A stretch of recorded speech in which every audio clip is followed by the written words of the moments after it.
What you guys think on episode 6 after episode 5? Well, I watched it again. I watched it this afternoon, so I watched it twice just to see how I felt about it. And I was actually, I don't think it was the perfect final episode, but I have to admit it was still enjoyable, despite some problems with it, which we can go on later. It was actually really enjoyable. For some reason, maybe it's because I'm a sucker for those big monster movies like Godzilla and what do they call them? Those Pacific Rim Kaijus. kaijus. I did love the two gods just going hammer and tong against those pyramids. It was a guilty pleasure. And I guess it kind of did make sense in some kind of way. They're gods; they can do what they want, I guess. Right. But that was my first impression. Was actually even the second time around, I said that was really enjoyable.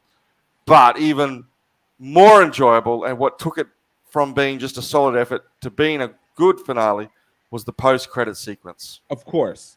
I mean, that was where you go. Feige said, "This is not just a test. We're going to do something with this.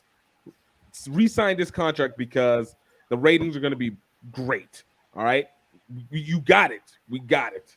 JP, man, what about you? Like I said before, one season wasn't enough, and I kind of knew. Like the end credit scene, like he made a deal with Steven and Mark, but he didn't make a deal with Jake. So I kind of saw that coming.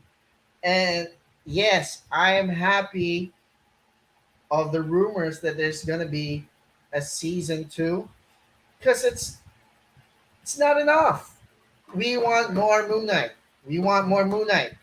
And as Jason said, like as much as we enjoyed that last episode, wasn't the perfect ending. We need more Moon Knight. And hey, don't forget Scarlet Scarab. Damn. That was great. Like, I mean, aside from the fact that the last episode continued to just open up more of the ethereal world in a way that I definitely appreciate more and more.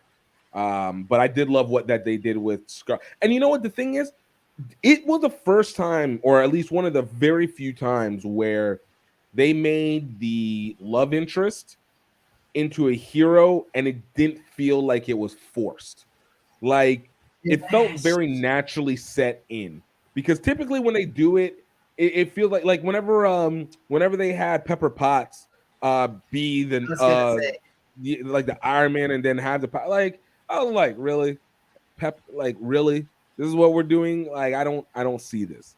I don't see her as an Iron Man in any way, shape, or form. I don't see her powered. She's what? In the comic. Rescue in the comics. Yeah, I know, but even it didn't feel it. Like, it did not feel correct.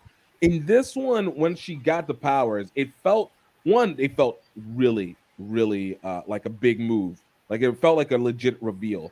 And two, like, it felt like she was well used.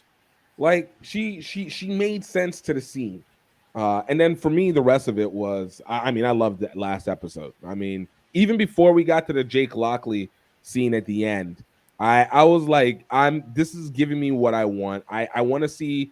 I'm glad they gave us Amit, and not like just a voice, but they actually gave us actual Amit, and they made her actually look like anthropomorphic and not just a crocodile that happens to. You bought into that, didn't you? The way they, I don't know exactly what they did to CGI, but you bought into that. A crazy concept, a crocodile god walking around inside a pyramid. You think, oh, that's a CGI disaster waiting to happen, but they sold it. Yep. And you're right. It's not like the usual anthropomorphic visuals you get from comic book right movies and comics. It looks like a god. It looks like a god. Yes. Yeah. Yes. And the hardest thing about, and this is probably comes to the hippo as well, the hardest thing about making animals talk is animals don't have mouths to talk.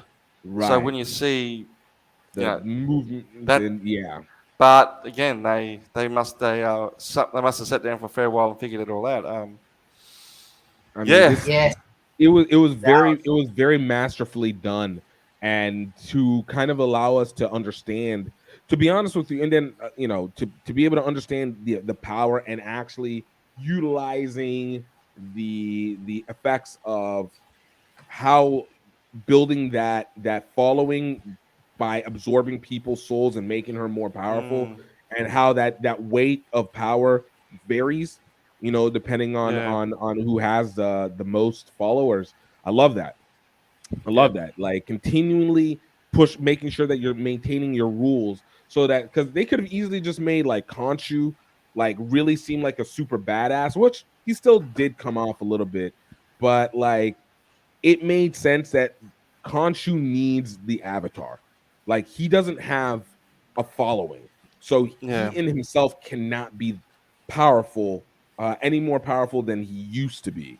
But to be able to like show like there's variation, and then it actually affecting Moon Knight and the rest of them, it made it just exciting that I'm looking so forward to Thor, Love and Thunder, because that God Butcher stuff just becomes that much bigger as a result from that.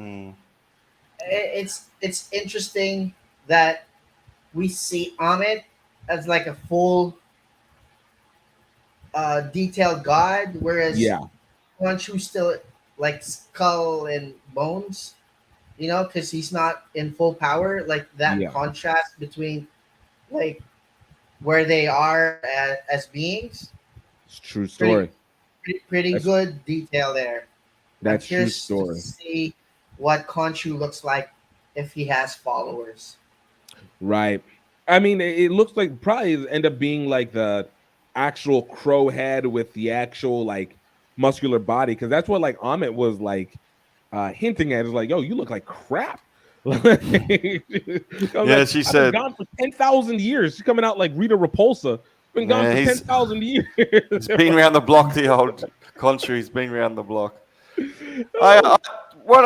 One of my little things about it, this last episode, and it probably goes to a lot of the Marvel last episodes, is just Yeah. they still have the need to have a punch up.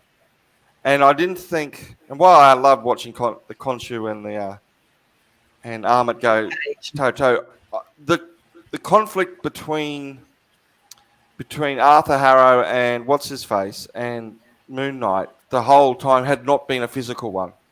It had Yeah. been like Arthur owned him in every way, emotionally, mentally, and I could have just done without a little punch up and maybe making it just.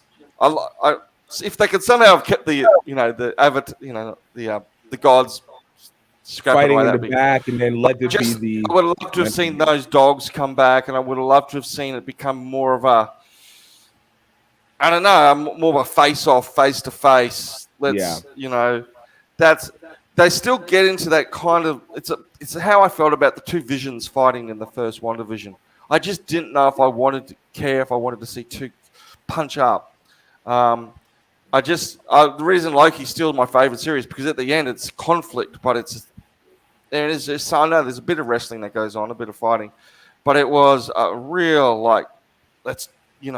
I don't know, it was just fresh and different. And I know that's the Marvel formula, that last third, that last bit has to be a physical conflict, but I'd like them to see if they can find other ways of doing that.